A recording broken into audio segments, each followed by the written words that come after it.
Annie, to my right, to your left is Christian Landaeta from Chile. Okay.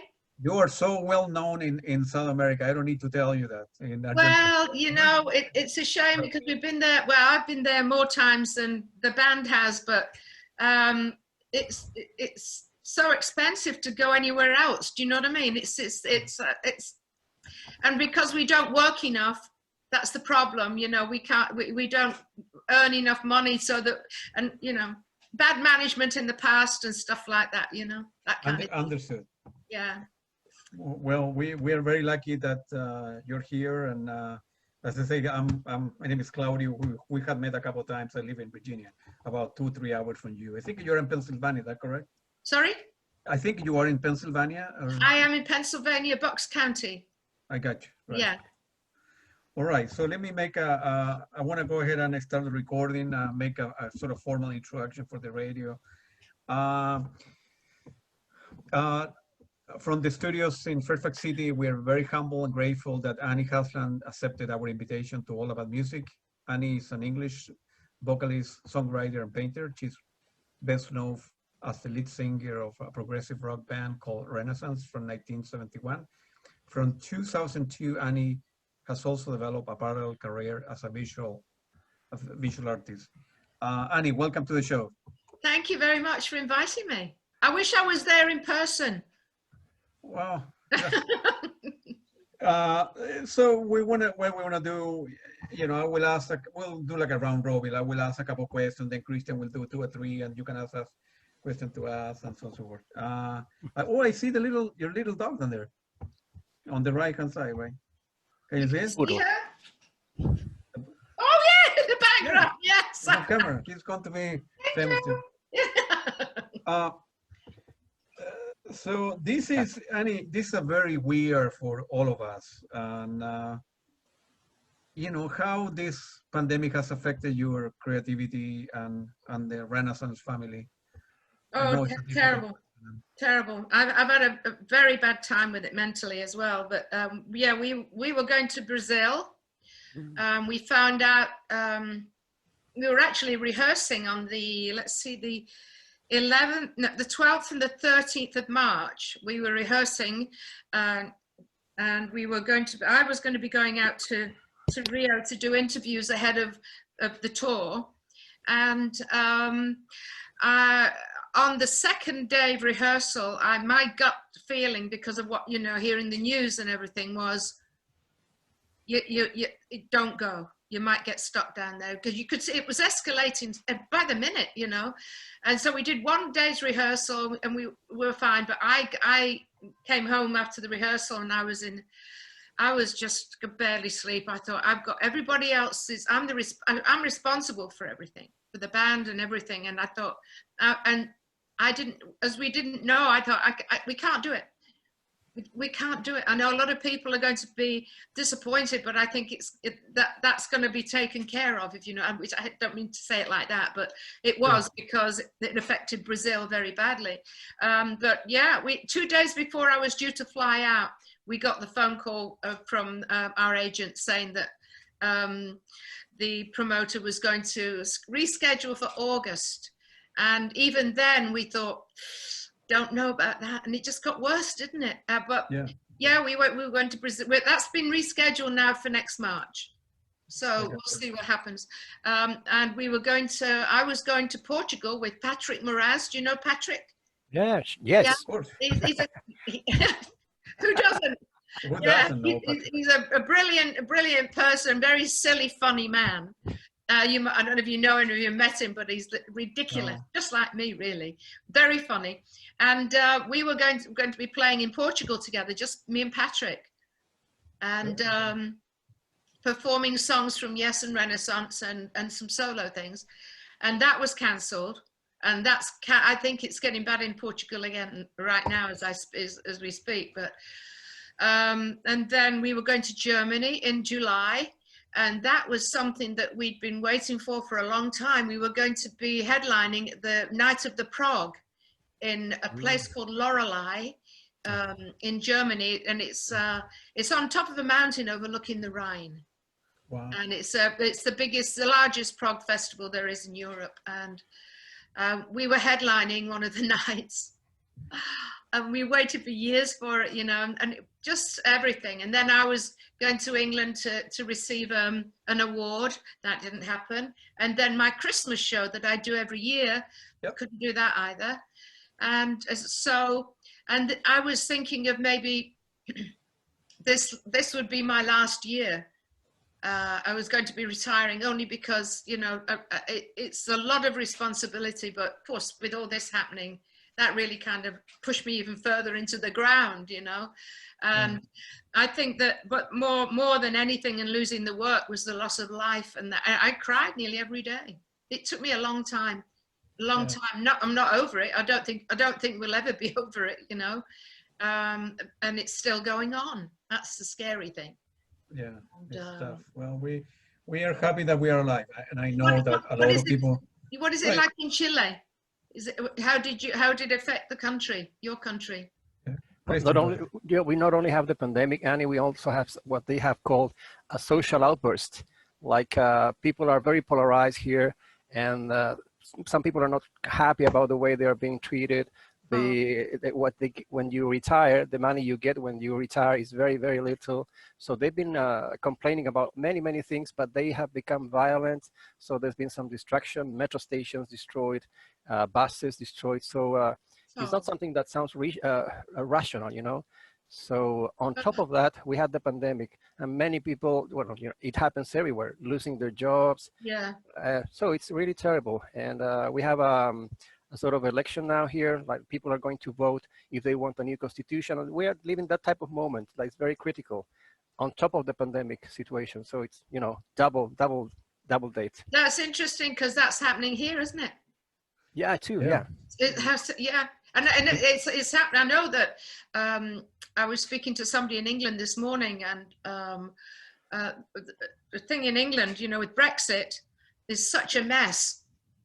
And I was told that, I think this is true from what I hear, but if it goes through as it's supposed to go through, because England gets all the food, a lot of food from Italy, Spain, you know, a lot of Europe. And if that ends, then they still want that food to come in, but they're going to have to pay apparently 25% more. People are going to be paying that much more for their food, 25% on top of what the food is, because we're not part of Europe anymore.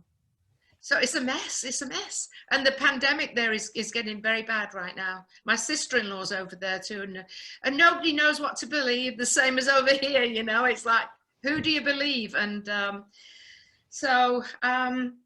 anyway, I will be singing again next year, but obviously next year will be my last year, I think. Well, hopefully you will change your mind, and we can keep Annie and the band alive for many yeah, well, there's nothing like our music. There's nothing like it. Yeah. There really isn't. It's very special. It's timeless, and very healing, I think. Very healing music, you know, makes you feel good. And plus, you have a unique range, Annie. Let's not kid ourselves. It's very good for calling the cats. Yeah. And number two, number two, if it wasn't you, right? If it was somebody else, the songs are very difficult to perform. It's not that easy to replay. Yeah, well, you know, it is. No, for it's me. not. It's not. Well, it is for me. I mean, I guess that we were just a perfect match when I joined. Yeah. And you know, Jim McCarty, who started Renaissance with Keith Relf, we flew him over last October 2019, and he joined us on stage. And we recorded the night at the Keswick Theatre for DVD, that's been delayed because of all the roadblocks and things going wrong, but it's going to happen. And because what we did is the song that I did for my audition, which is called Island, we orchestrated it. We scored it for an orchestra, and we played it with an orchestra. It had never been played with an orchestra before. So that was very special when he came over and did that. So that was wonderful. I just wish there was more time now, but you know, it's the same with everybody. It's kind of stopped so much. And in the music business, everywhere, really, there's so much. Since I started managing the band, I guess that was in 2014, 13, 14. There's so much that goes into putting on a show. A lot of people don't realize all the people around, down to the people who sell the tickets and the people that clean the venues, you know, the cleaners and the lighting people. And there's so many people that have lost work. It's the same with, I heard that, have you been to America? You asking me or just? Either of you, you've been to America? No, I've been living here in the United States since '86, so. Yeah. So have you been to, did you go to Broadway and see a musical or a play or anything? In New York, I have seen, yeah, but. Yeah. Yeah, because we just heard that the Broadway is going to, they call it, when they close down, they call it, they're going dark. So Broadway is going dark now until next May. Yeah. So there's a lot of things. I feel like I'm saying negative things all the time. It's what we did with my boyfriend and I, we watched lots of funny movies and you know, to try and keep our spirits up. Absolutely. I was fortunate, and I still am fortunate, because I've got a large garden and I can go outside, and there's grass and there's trees, and you know, so that's good. I feel very fortunate and thankful for that, but not everybody has that, as we know. So yeah. just praying really that it ends soon, and we hope so. Yeah. And music is a healer, as you know. Absolutely. I saw the Genesis sign in the background there in your studio. Yeah. Yeah, because Steve Hackett is a friend of mine. I spoke to him last week. He's so gentle and so kind. He's lovely, isn't he? Yeah. He's lovely. Yeah. I went out for dinner with him and his wife and Lee Pomeroy and some other people when I was in England in January, and had a wonderful time with them. He's such a special man. Yeah. He's got to be the best on the planet for playing guitar. He's very good. It's between him and Steve Howe for me, really. Mm-hmm. Well, I have to say, Annie, that I haven't said hi. First of all, it's such an honor and a pleasure. I can't put it right in words, really. I'm not exaggerating, because I never forget the time when a friend of mine invited me to his home, and he opened this Carnegie Hall album, and then I went, wow, what is this? What is this? No, I mean, no, because I grew up like listening. When I saw Disney's Fantasia, I went crazy about Mussorgsky and Stravinsky, and then I got into prog rock. So this was a combination that was, oh, this is really something else. Yeah. And the performance of the band is so amazing, and the compositions, I don't have to say that. So it's really an honor to be here. Thanks, Claudio, for inviting me, because I never thought it would happen, and I was going to show you this because I have some magic powers. We never met, but I have this that you signed for me. How can it be? Oh, you've got that. Yeah. Claudio, Claudio brought it to me. Yeah, it was a present from Claudio. So he met you in one concert. So he asked you to sign it for me. So thank you very much. Oh, you're welcome. Yeah. Do you have the new one, a Symphony of Light? Yeah, I think I do. Yeah, he did bring it to me as well. Orchestra? That there were 2017? Is that 2017? Yeah. It's fantastic. Yeah, that was a dream come true. That was. Yeah. I wish it came out on a Blu-ray format as well. I think it must be different. Well, yeah, it would have been a lot more expensive for us to do that as well, and not very many people requested it. So we thought, you know, maybe we shouldn't do it. It's going to be another step and another cost, you know. But yeah. Mm-hmm. Well, I have some things that I don't know, Claudia. Should I go ahead. Okay. So I was going to ask you, Annie. Shall I call you Annie? You don't mind about that? Better than George. I'm so formal. Yeah. You call me Valerie or whatever you want, but Annie's the best. Okay. Now I was going to ask you, did you ever consider, because I read about Ms. Sybil Knight, your teacher, did you ever consider going into opera and not into pop rock? You know, she wanted me to do that. And it's funny because I found not so long ago, and I must put them in a special, they are safe, but I've got my papers that I sang from, and I never learned to read music all play an instrument. And I found these things where she was telling me how to hold my voice, and I wrote it all down. But I went to her for about 9 months, I would think, because I had a job that I didn't get very much money, and it cost me to go. I had to go back up into London and have lessons with her, and so I was there for about 9 months. And she said that she really would like she suggested that I take it further and go into opera, because I had the range and I had the tone in my voice. But I didn't. It didn't. Not that I don't like opera. I mean, I think with opera, if you're a music lover, it's something that you get used to and start to love later on in life. Then because you appreciate, you know, it's just like it's a wisdom in everything, isn't it? And a wisdom in what you like in your music or anything, really. And just recently, there was a thing on Pavarotti on television, and it was bringing tears to my eyes. It was on for about an hour or two or something. But yeah, so I didn't fancy. What I thought it would be like staying in one place and performing in one place for a length of time. And I wanted to really travel the world, really. I had no idea I was going to at that point. I had no idea whatsoever what was going to happen to me. Right. And so she did want that, but I didn't. So I had the opportunity, because we would have taken it further somehow, you know, but it wasn't for me.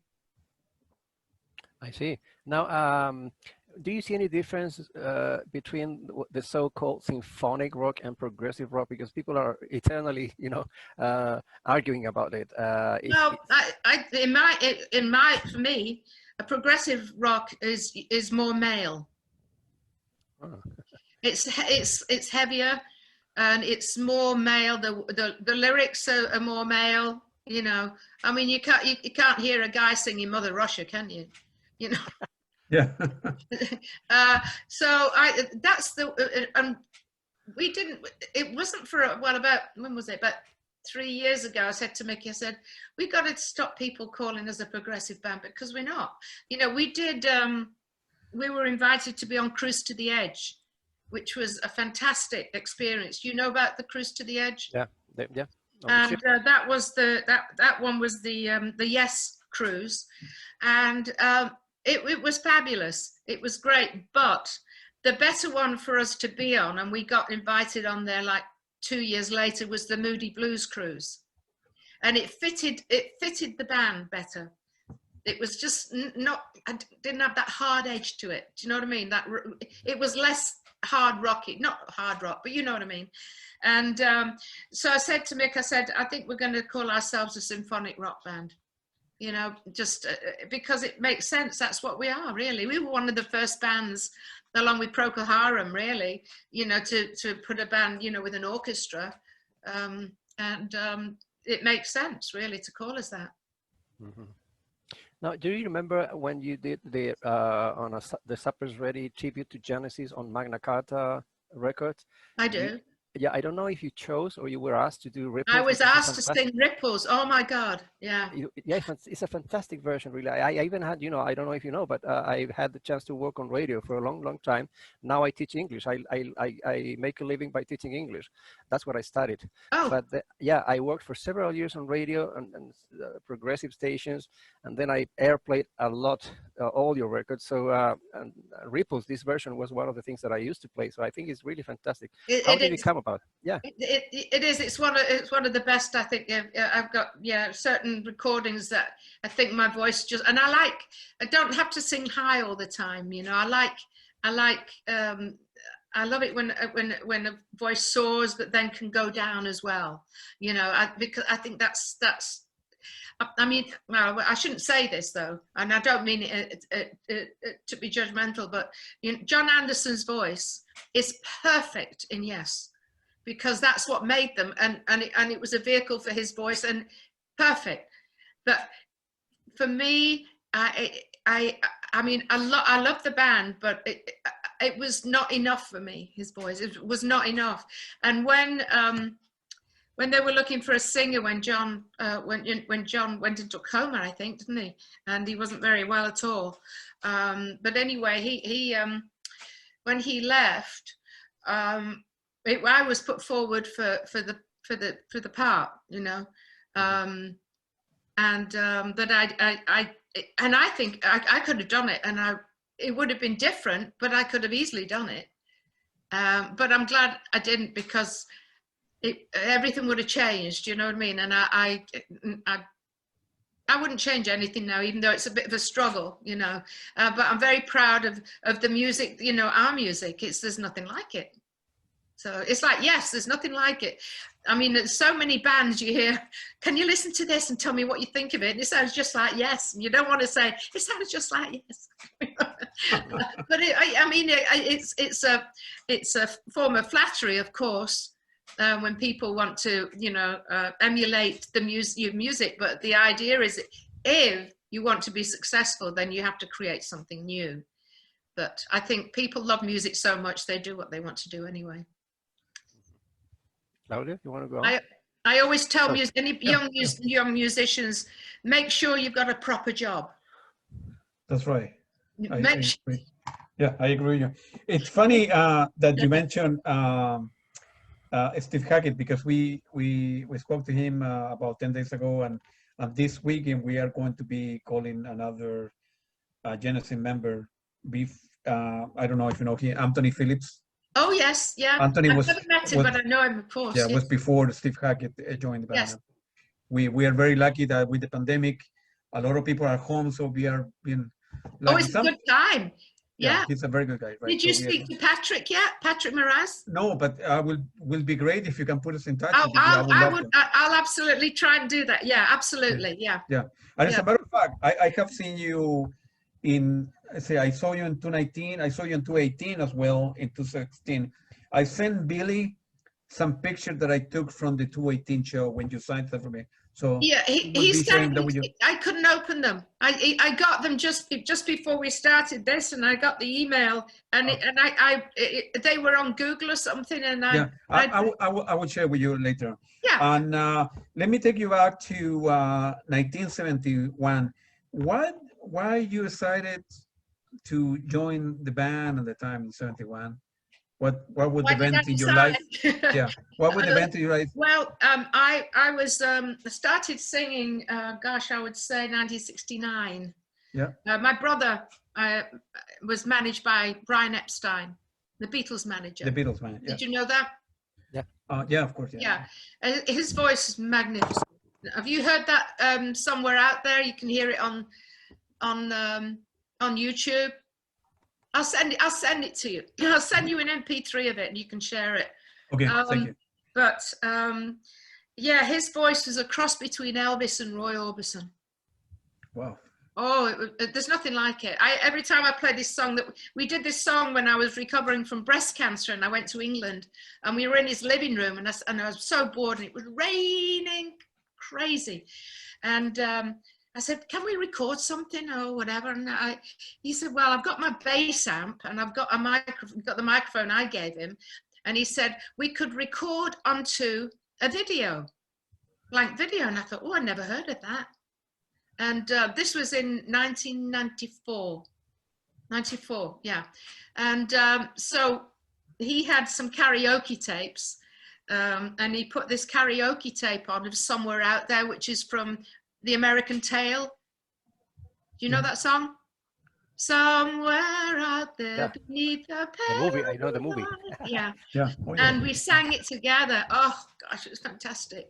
Anyway, so I went in for talent competitions. I had a boyfriend who put me in for talent competitions, and we used to go and see my brother playing. Before he got signed up with Brian, he used to sing in these local London pubs and things, and I went in for talent competitions and won several of them. And then I got a job at the Showboat in the Strand, which was like a cabaret group. And there was like a drummer, a bass player, and a guitarist, 4 of us. And that was, it was fantastic. It was in a lovely place right in the West End of London.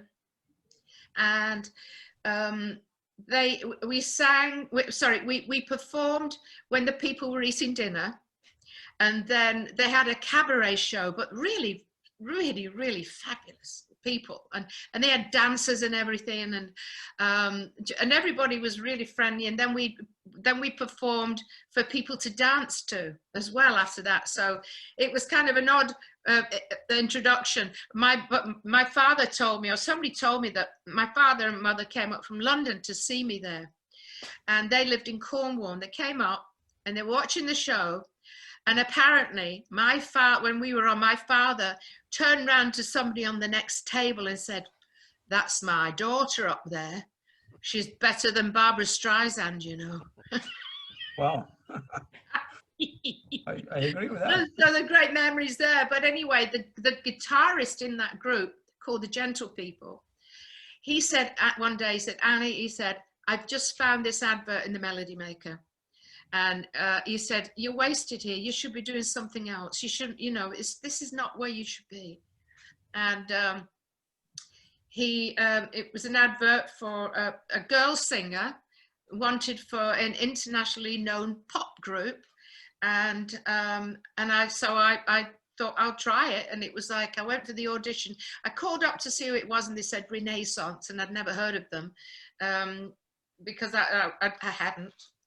I think that's when ELO were coming out, because I bought that album, and then of course I ended up engaged to Roy Wood, who was from ELO, right? But that's one of the few albums I ever bought, and I ended up with him. That's weird. Anyway, that's it. I've never heard of them, and so Renaissance, and so I bought the album, the only album they had, and I learned every single thing on it. And one of the songs was Island, and I got there. It's Church Hall, and I think it was in Weybridge. It was in Surrey. Weybridge was, I think it was, and they asked me to sing Island, and I knew it so well, and my voice was just perfect for it. It was just like, it just sat right on top of it. That was it, you know. And Jim McCarthy and Keith Relf were there, and you know, their eyes were popping open when I sang, you know, and that was it. I got the job. Within 3 weeks, I was terrified. I mean, I used to stand on stage with my hands tight like this in front of me, and because, well, the other place I had a microphone, which I felt a bit odd with a microphone in the lead anyway. But yeah, we went to Germany, and that was, yeah, the first job was in Germany, and I was like a backing singer, because there was a lead singer called Terry Crow in the band. And I sang one song on my own, I think, two, maybe Island, and another one called Face of Yesterday. And the rest of it, I was doing ooh, ahs, and that kind of thing. And, but then there were many changes when Miles Copeland came into our lives, who became our manager. And you probably know Miles from managing the Police, his brother Stuart, and Brother Stuart, yeah. And so within 4 years of me joining the band, we were in Carnegie Hall. Wow. 4 years. That's pretty quick, isn't it, when you think about it? Yeah. 4 years. Good, man. And wow. Then 2 years after that was the Albert Hall. Yeah. The Royal Philharmonic Orchestra and the New York Philharmonic Orchestra there. It was incredible. Yeah. Wow. And of course, to play with a real orchestra, well, we recorded with an orchestra on Ashes Are Burning. I remember the first song we did was Carpet of the Sun, and I was standing next to John Tout, you know, our keyboard player. And when the orchestra came in, because we did a backing track, and I think I did a guide vocal for it. And then the orchestra came in, and the orchestra kind of, you know, came into song, and like John and I looked at each other and burst out crying. It was just so emotional. It was always meant to be that we perform with an orchestra. That's why, you know, when we did 2017, that was a dream come true to do that. And then we did it again last October with our own Renaissance Chamber Orchestra. There's nothing like it. And it's like a band it's like a 16-piece band on stage. That's what it's like. Everybody loves each other and loves the music. The orchestra just loved playing it, because it's not easy stuff. You know, even the orchestrations are not easy, you know. Did that answer your question? It does. But so looking back at your life, I mean, you're not just a unbelievable vocalist, songwriter, but you're a very well-known painter as well. So I love painting. Oh, yeah, yeah. I you have can't. many talents. You're very fortunate. Yeah. Well, I went to art school to be a dress designer originally, and while I was at art college, I did typography, I did photography, I did fabric design and printing. I did pottery, and I had one art class, and it was for watercolor. And I did one. I didn't even finish the painting because it bored me to tears because it dried before I could do anything else. I thought, I don't like this. So I never really painted. After that, I doodled a lot. You know, when in the studio with Roy, used to kind of do little drawings and things. But didn't start painting until 2002. The floodgates opened, and that couldn't stop. I've not stopped since. I love it so much. Good for you. Yeah. Good for you. Go ahead, Christian. Okay. I'd like to take you now to, well, I must mention that Ashes Are Burning is my one favorite song in all the discography of Renaissance, so thank you for that. Oh. I finally have the chance to thank you for that, really. So now, I was going to take you somewhere else. I have a personal thing for cats. I think you also do, in animals in general. Yes. Yeah, I really am crazy about cats. They are so loyal and fun and talkative sometimes. You have a special relationship with cats or animals in general, don't you? Oh, anything that moves. I love all animals. I won't even stand on an ant. If there's a fly stuck in the house, I've got to get it and take it outside because it's got a right to live like anybody else. You know, that's just the way I am. Yeah. This is. I can show you a little angel here. Come here, Angel. Yep. This is my little. Ah, Wow. nice. She is. She was from a puppy mill. And a puppy mill is where they put these little animals in cages and make them have babies as long as they can until they start to, once they start getting deformed, the babies, they get rid of the you know, the mothers. And this was little Angel. Yeah. It took a while. She was traumatized when she came to me. But yeah, they're all rescues. I've got 2 other cats inside. And I did have 8 feral cats. Do you know what a feral cat is? Like a wild, they're not really wild because they've all got their own houses out there and they've got names, and I feed them twice a day, you know. And if they get sick, then I have to take them to the vets. But yeah, I love all animals. I just, yeah. Have you ever made a song about them? I don't know really. Let's think about it. Not of my own. Yeah, that's a question. Now nobody's ever asked me that. I did write a song with Michael Dunford about dolphins, and it's called A Dolphin's Prayer. Have you heard that? It's on the Tuscany album. Yeah, I remember that. Have you heard that? Mm-hmm. Yeah. And but no, I haven't. I think that's something that I might have to do. Yeah. I never thought of that. I never thought of that. Now, what's the difference between, what do you think, how different do you think it would have been to stay in England? Because you decided to be in the United States, I don't know when, but I was going to ask you about that. And what about the welcoming in every region? The most rewarding territories for you as Annie Haslam and as Renaissance, regarding popularity, what do you think it's greatest? Like, what do you feel at best? Well, I think that sadly, because I really don't blame, I can't blame the managers, because I think a couple of the band members were very adamant about making decisions and things. But I think we spent in the 70s too much time was concentrated on the East Coast of America, because that's where we made a lot of money, and we were very popular, you know. And in England, we had a hit with Northern Lights.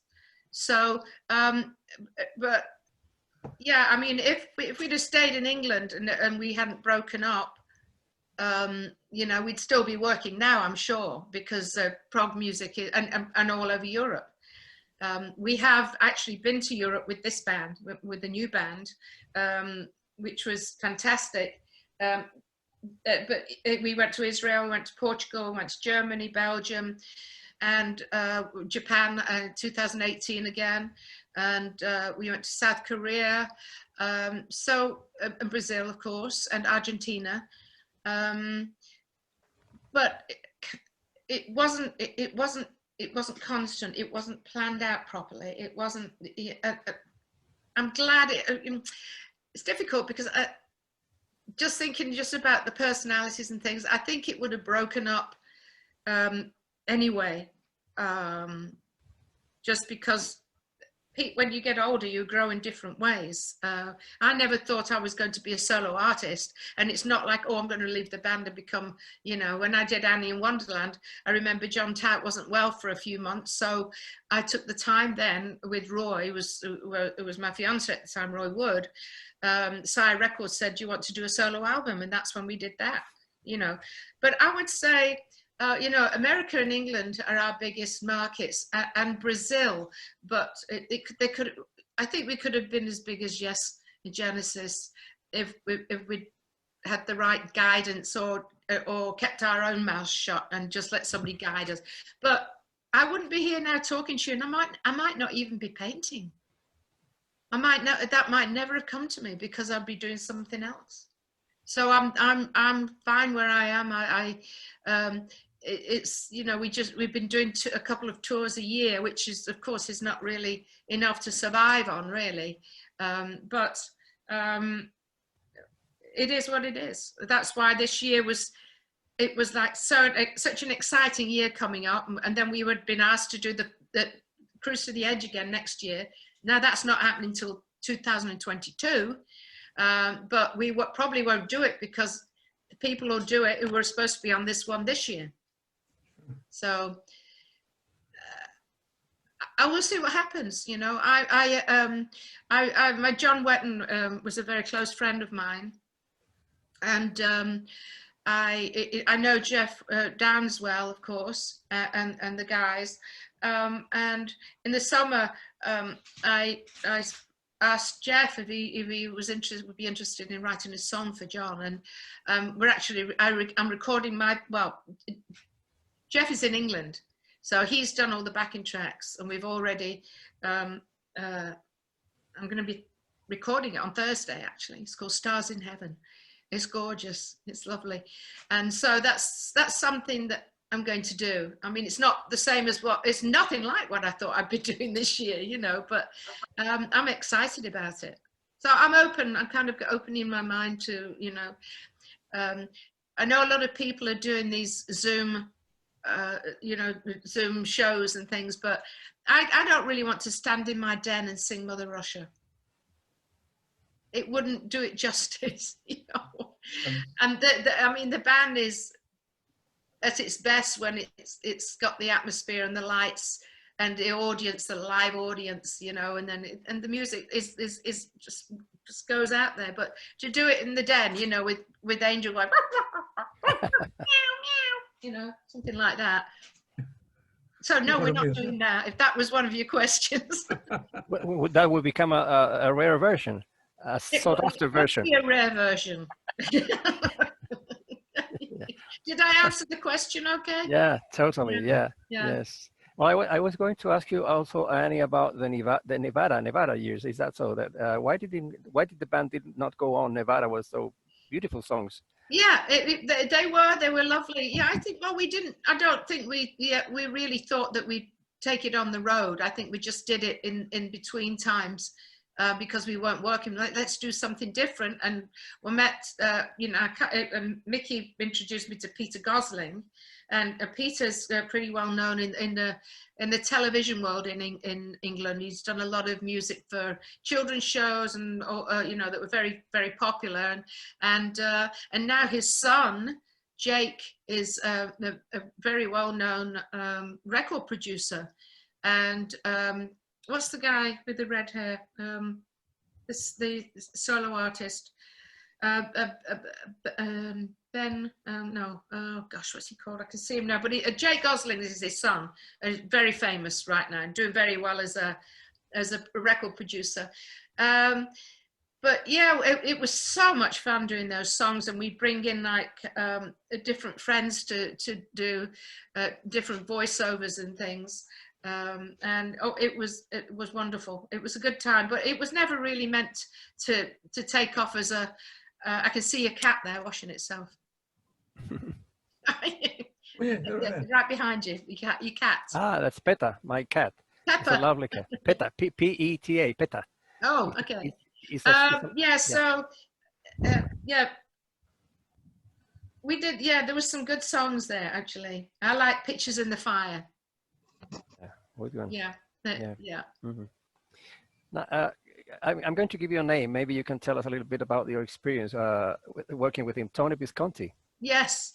Oh wow. Yeah. Well, I met Tony when I had my record deal with Epic Records. They wanted to bring in an artist that, you know, they said, who's your favorite artist? You know, and I said, well, I love the Moody Blues and I love Justin. So they said, why don't we see if we can get Justin to write a song or whatever. So I'd already, let's see, how had I met Tony? I met him in a studio, in his studio, I think, in London before then.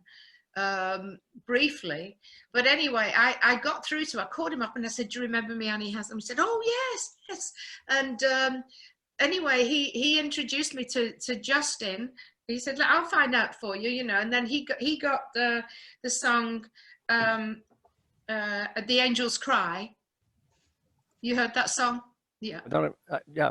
The Angels Cry, and Justin, they said, well, and Justin said we'd like to play on it and do the backing vocals, and I thought, and when he came, he played the guitar, and then when it came to vocals, he said, Annie, I think we should do the vocals together. It would be better if we sang them right next to each other. And I was so nervous, and I had to stand on a box because, like, he's 6'2", whatever. I had to stand on a box, but. Yeah, so what was the question again? Anything that you remember particular about Tony Visconti? So Tony. Yeah, so anyway, so that's how I met him, and he helped me with that. And then when I'd got breast cancer in '93, just before then, I was with my ex-husband, Mark, and talking about doing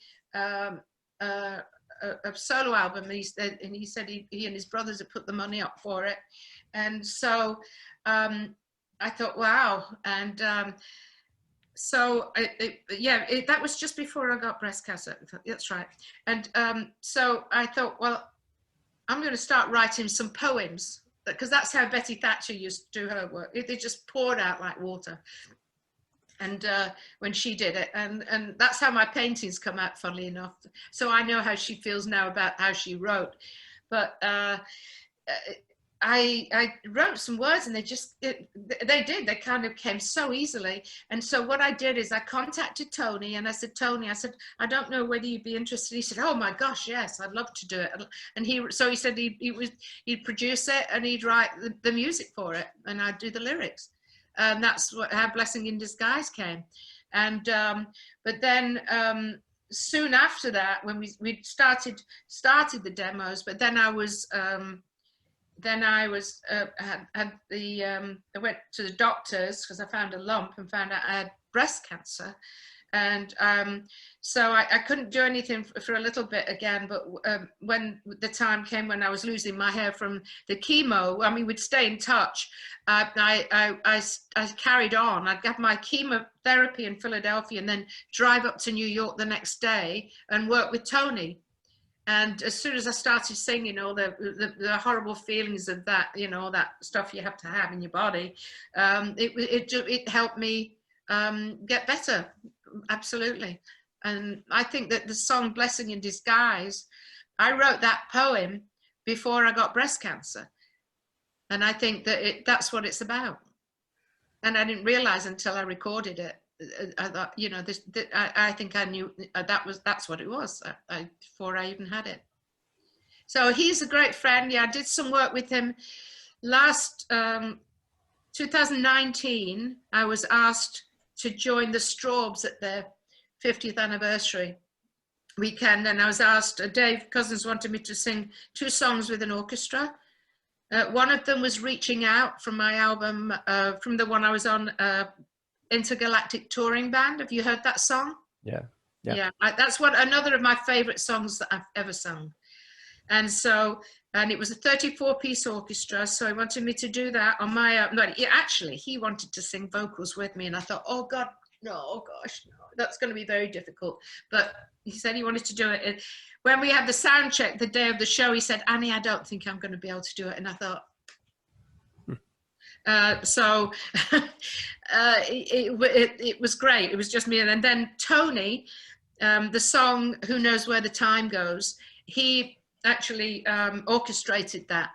And so he orchestrated it and he conducted it, and I sang that as well. That was fabulous. Oh gosh, that was wonderful. You know, we just stayed friends over the years, really.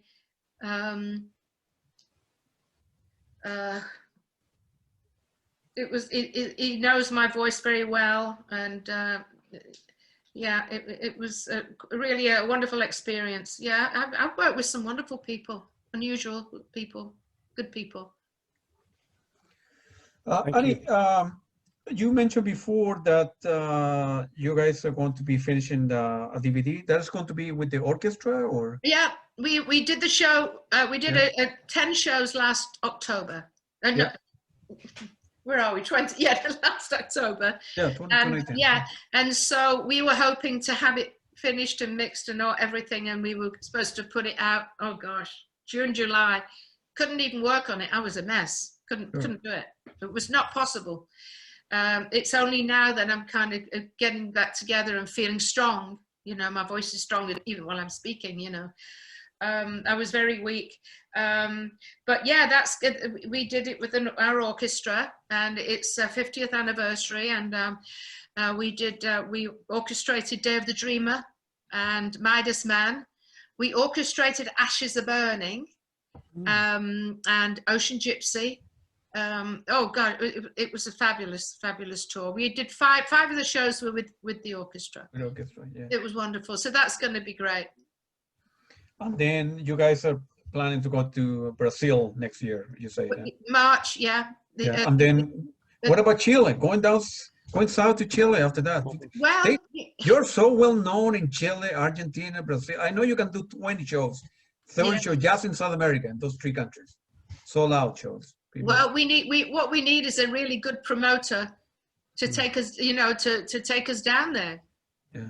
Really, I mean, that's all it is. But it's got to be somebody, you know. You've got to be careful. I mean, I've got an agent who I think he knows people down in I know Steve Hackett. I think he went to Chile, didn't he? Yeah. He did. And a couple of years ago, not all that long ago. 2018, the last time. There you go. Yeah. I remember, because they were just a bit concerned about going down there. You know, it's like in Brazil. There was a promoter once who wanted us, but we ended up with this guy. It's called Stephen Altit, and he's great. He took us down there like twice before. But yeah, I mean, if there was a promoter that was willing, it's just a matter of. I mean, with everything that's going on, I mean, will people be able to go to shows? Will they be able to go to shows with the distancing that they have to do? Yeah. Which means that they could only sell like 2/3 of the tickets. Not even that, actually. I was told it was one every. Could be. We played a place called the Keswick, which is we recorded that. And if we did another show there, then we used the social distancing, they could only sell, we were a quarter, 350 tickets. That's not going to pay for anything, because they've got to pay for the lights and the equipment and the hospitality. They've got to pay for the stagehands. insurance is unbelievable because I had to insure the band and everything this last time. Oh, it's a huge amount of money. So that's the problem for coming up. How are people going to see shows? Yeah. We don't know what's going to happen in Brazil yet. I mean, I've been talking to Stephen a couple of times, and it's nobody knows. That's the thing. You know, you like to, well, no, it's definitely going to happen, but you just don't know. You don't know. It's an unknown right now. But I'd love to go to Chile. You know. Yeah, you have to do it one day. Yeah. Before, please. Yeah. I beg you. Well, we've got to get somebody to do it so that we do it when we come out. If everything starts to move to a positive place by March, I mean, how far? It's not all that long off, is it? Oh. Then, you know, if we could find a promoter that's willing to pay for us to go down there, you know. Do you know any promoters? Do you know people in that area? I do. I do. I'm going to try to tell them, and they show the band to them. I should. Is it the same people that did Steve Hackett? I don't remember who brought Steve Hackett. I'm going to find out really. But Steve did a small theater. It's called well, whatever. It's a small theater for like 2,000 people. Mm-hmm. And it was fun. It was okay. It was, I don't know about the results, the commercial results, but it was full, totally booked. Yeah. Well, I mean, we do it as long as we don't lose money. We wouldn't ask for a huge amount of money. We'd see what would be offered and see if we can fit into that, into it. Do you know what I mean? We can make it work. Mm-hmm. So, I mean, I would love to, because I don't know. I mean, you know, I might go. I've got friends in Brazil, so I would never say I won't go to Brazil again if I'm going to stop singing, because that's not true. Because I love it down there. Mm-hmm. Well, one of the last shows to be canceled here. I was very sorry about that because I'm a big fan. Is Dead Can Dance? You know Dead Can Dance. Oh yes. Yeah. So they were going to play in a very unusual place for a band like them. It was the theater, the opera theater, the biggest opera theater here. It is a small place, but it's very unusual that they take such bands there because it's reserved for opera. But, well, they'll take Renaissance then, won't they? Yeah, it should be a fantastic place. Yeah, for you. Yeah. Why not? Mm-hmm. How many people does it hold? I think like less than 2,000. Right. Yeah. 1,600, I guess, something like it. Right. Yeah. Well, we played in Belo Horizonte. We sold, I think that was the most tickets. I think it was like 2003 or 2005. We sold it out. Mm-hmm. Mm-hmm. Yeah. But so, I mean, that would be perfect for us, Renaissance. Yeah. I mean, it's a time when it would be, you know, perfect and the money was no object. Then it would have been nice to do it with a small orchestra. Yeah, you would surely have an orchestra playing with you. You know, Sting came to the famous song festival in Viña del Mar like 3 years ago, and he did his show with the orchestra, special orchestra that they put up for that occasion, and it was amazing, really amazing. Really? Symphonic Sting, yeah. It was just one show? Sorry? One show? It was just one show? Yeah, it was one show because, one show. Because it's one show, you have the festival, the song festival, which in recent years, it's become like nothing. So what's become big is the shows, the separate shows every night. Oh, yeah. So he did one night and it was really amazing. Yeah. And the orchestra did a brilliant job, I guess. Did they make up the orchestra in Chile? Yes, it's a local orchestra. Yes. Yeah. Local. Peter Gabriel did the same thing, Chris, remember a couple of years ago as well. Yeah, I mean, you can do that. Sure. I mean, Rave, who plays keyboards with us, he's the musical, our MD, musical director, but, you know, we've got all the scores and we've got, you know, we could easily, if we come down and have, you know, at least one good rehearsal with them, we'd be okay, you know, but we'll see. Let's put it out into the universe. That's right. Annie, I wanted to share with you the picture that I took that I sent it to Billy. I'm not sure what you couldn't see, but let me share my screen. Okay. So you can, let me see how can, let me go here, share screen. Can you see it? Oh yeah. Obviously you don't know where those But pictures. where were these taken? I will give you a hint. Virginia, a place. Oh, The oh, Richmond. Remember the place? what's it called? Alexandria and Richmond. Birchmere. Yeah. Birchmere, yes, yeah. I don't like places with small stages. Yeah, but It's very difficult because when it comes to the, you know, that the orchestral stuff, yeah, you and I'm couldn't do an stuck right orchestra. out there like, look at me. Yeah. These were in 2018. That was before the orchestra because you put 6 concerts with the orchestra in 2019. Definitely, that's what I wanted to. I'm sorry, I didn't get that. You saw the second one? He didn't get what you said. This is the second one. Can you see it? Right. So that was what year? What year was that? 2018. When? 2018. 19. 18. 18. Yeah. So that was yeah. You did the orchestra 6 concerts last year in 2019. So that was the year. Right. Yeah. Okay. I was just looking at the dress, thinking, oh, I remember the dress. I thought I didn't realize I wore it in 2018. But, they came out very good pictures. All right, Annie, I don't know how much time do we have left. It's up to you. I'm fine. I've Okay. got, yeah. Okay. So go ahead, Christian. Go ahead. Right. I'm choosing among many questions. Annie, I'm going to mention somebody you possibly want to say something about. I miss him in the band, Michael Dunford. Yes. Gosh, I knew Michael for 41 years. And he was at my audition. And I remember he had like a burgundy colored velvet jacket. And he had these velvet pants tucked into boots, high boots. And I thought, he's a handsome man. And he was, you know, a handsome man. Yeah, it kind of, not quiet. It gave the impression sometimes he was quiet, but he wasn't really. But a great songwriter. I don't think he realized how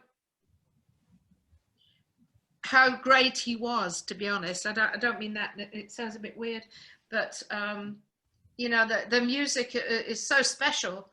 And I think, you know, I'm one of these people I'm very spiritual as far as, you know, I believe in, I mean, I've had all kinds of things happen in my house. Not bad things, good things.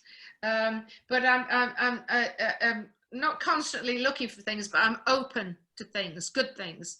And so some people say that how the music makes them feel. And sometimes I think that when they used to say it to Mick, he used to feel a bit awkward, and he couldn't accept it because he wasn't in the same frame of mind as me.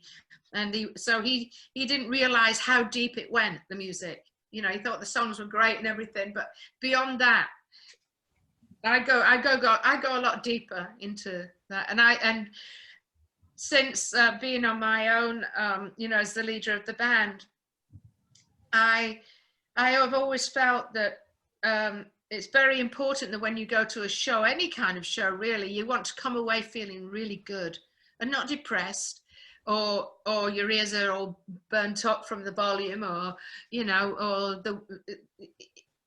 I mean, I'm sure most people, you don't go to a show unless you're a fan anyway, but I just love to make people laugh. And so, and my Christmas shows, when I do those, and I use some of the people in my band as well, we laugh. The whole night is so ridiculously funny, but wonderful as well, because it's all traditional Christmas songs and some modern Christmas songs as well. But I think that and people say, you know, they just go away feeling so good, like you know, and that's one of the reasons I'm here, I think, is to make people feel good in all ways, not just from my voice, you know. And if people, you know, going through breast cancer, I've counseled several people that have been sick, and that's Angel coughing there. And I love doing that. And people say, well, could you send a signed autograph to my brother? But I usually end up going to visit them, because I don't feel it's enough to send something. Or if it's too far away, then I'll make a phone call, you know, because I can't get there or whatever. But that's how I feel about our music. I think it's way, you know, Betty's lyrics, it's way more than we ever thought it would be. Okay, now you surely know songs like "Bury My Lovely," "Where You Are." You remember the name October Project? Oh yes, Mary. Yeah. Yeah, that's what I wanted to get, because I also played her songs on the radio back in the 90s, and I was surprised to see one song you did together once. I don't know when. You did the Lakme, the opera. Well, we did. I Think of. She joined. Yeah, she joined us for I Think of You. She sang with me, and then we did the Lakme. Yes. And yeah, what a voice! Oh. Yeah, strong voice, like thick voice. Oh gosh, yeah. And the lyrics. It's wonderful. It's a wonderful voice. Yeah. And Yeah, she lives about half an hour from me. Yeah. But you never planned to record a song together? It was just a coincidence that you could. We talked about it, but you know, she's so busy. I don't know what I think she's still performing now. Not quite sure how she's doing it, probably from her home or whatever. But yeah, I've got, you know, there's too many other things that too many other things to do. I do have things to do, but I've got, you know, when we did this, we did an Indiegogo crowdfunding project to help with the DVD, and so I offered painted clocks for one of the pledges, and pet portraits and different things like that. And so that's what I've got to catch up with my painting because I couldn't paint in the summer. I didn't have the heart to do it. Couldn't do it. So no, I don't think that that's going to happen, to be honest. I have to look at my time very carefully and how I spend it, you know, in my last years, you know, my last year of performing, which will be next year. No. Don't say that. No, don't. Well, you know, I'm 73. It's okay. You sound good. Okay. No, it's the responsibility is very high for me because everything lays on my shoulders. But the band are wonderful, wonderful people. They're fabulous. And Mark Lambert, who was in Renaissance towards the latter days, Mark Lampariello, he changed his name to Lambert because people couldn't pronounce his name properly. And so he changed it to Lambert. But he joined the band and he was perfect for it. And he was married to, or he still is, his wife is from Sao Paulo, and that's where he lives. So he's already down in South America. He flies up when we tour. And yeah. And what about this album that is still pending with Mr. Steve Howe? I read about that. I doubt that's going to happen. Yeah. Oh. No, I know. The songs were just phenomenal that we did. But when I was at his place in Devon and we were working on the songs, and I guess we had been working for about 6 days, and then he got a phone call from John, and he said, I won't be a few minutes, and he was on the phone for 2 hours, and John asked him to get the band back together, and then I got the gut feeling it's never going to happen, and it didn't. I mean, what came out of that was that beautiful song Lilies in the Field. And yeah. And tickets to the Yes shows. Yeah. Now, Yeah. how do you take care of your voice? A simple question, but who knows? Well, yeah, I don't really practice as much as I should. When I've got a tour coming up or recording, in fact, I've got 2 days to get ready for Thursday and recording. In fact, I've got to start working on it tomorrow morning. Is I stop eating Indian food because Indian food is my favorite food in the world. I stopped drinking wine because it's acidic. I stopped drinking coffee because it just strips your throat. It's not good for you. So that's my advice to anybody who's a singer. You know, if you're having problems, you can't drink. You've got to stop drinking. Just drink occasionally when you're not singing at all. You know, because and Indian food is so hot, it just burns your vocal cords. It's spicy. So I'm careful in that way. You know. Okay, so I think it's you've been very, very generous with your time, Annie. I don't know if Claudio has some other question, because I'd like to ask you for something else, the last thing. Well, Claudio? it'd be wonderful if we could make a show happen there. Well, The Opera House and the Opera House. You know, hopefully, yeah, as I say, Christian lives in Santiago, Chile, right? So I live here in America. And it's a matter of fact, to your tour manager getting a hold of somebody in Chile, putting something together, and yeah, you know, hopefully we'll be alive next year and the whole world will be better. And, yeah. And then, you know, they can put some shows together. Not just in some, you know, you can easily book 3 or 4 shows in Santiago, in the capital, and then 2 hours from Santiago. And then in Argentina, to Buenos Aires, people. And well, so, we did go there, but there was the problem. We didn't sell many tickets, and the reason is that everybody was performing. All the big bands was playing at the same time at night, and you've got to choose where you got to go. You know. Yeah. So we didn't do very well there, unfortunately. It's just one show in Buenos Aires. Yeah. And I'm not sure if any of the albums were released there, because you know, when in Chile the record industry was very poor. Where we got the records from was Argentina, like Genesis, Emerson, Lake and Palmer, but not Renaissance. I don't think that Renaissance was published. Do you know? Really? Yeah, I don't. Yeah, but in Brazil they have such a big music culture that they release everything. Yes. Oh yeah, they loved us down there. That's for sure. Now, I'd like to ask you, Annie, if you could please, if you don't mind, making an ID for the station. You know, this is going to be on a project called AAM Radio. I can send you the, if you don't mind, can I send you that's fine, yeah.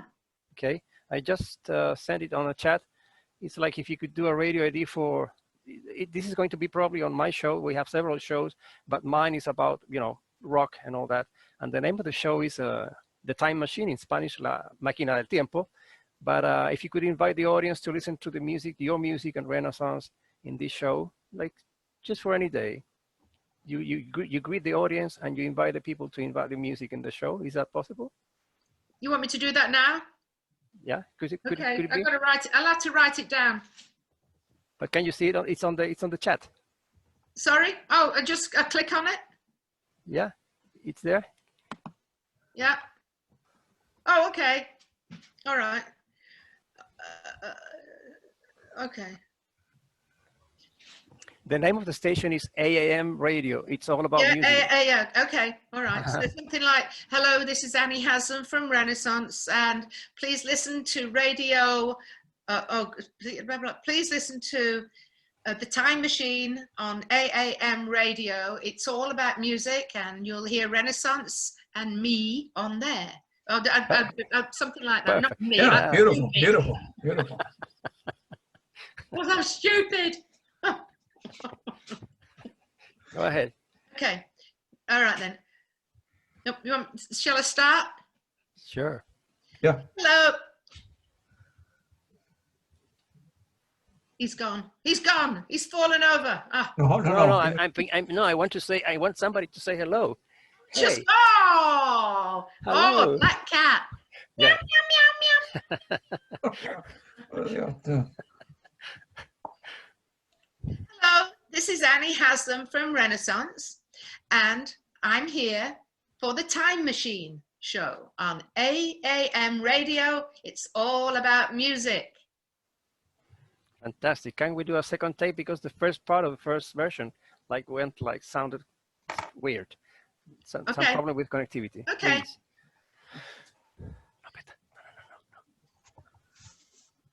Hello, this is Annie Haslam from Renaissance, and you're listening to the Time Machine show on AAM Radio, because it's all about the music.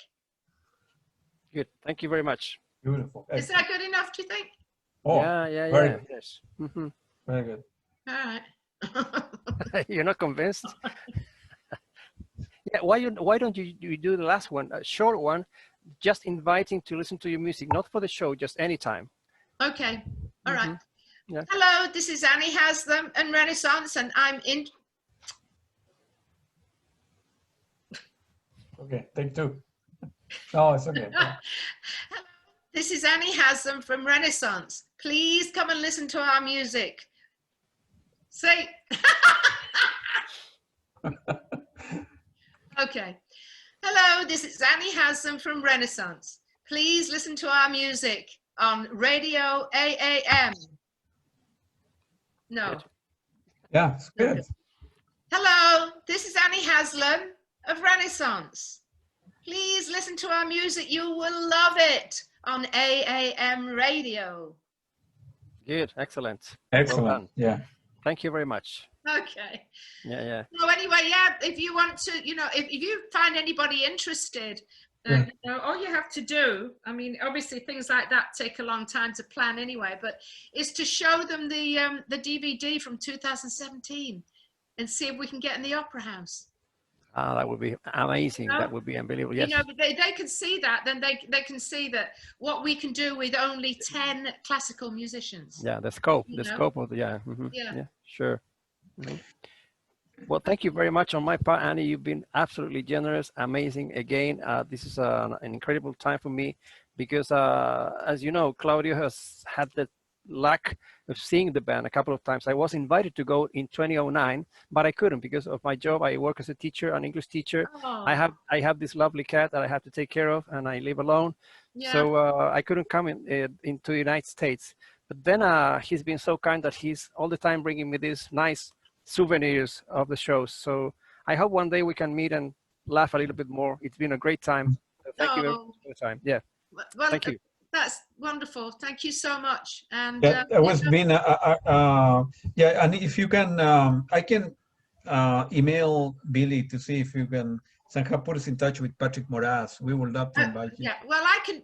Patrick's my close friend, so I mean, Yeah. but you can do it through him if you want to, because I don't think he has.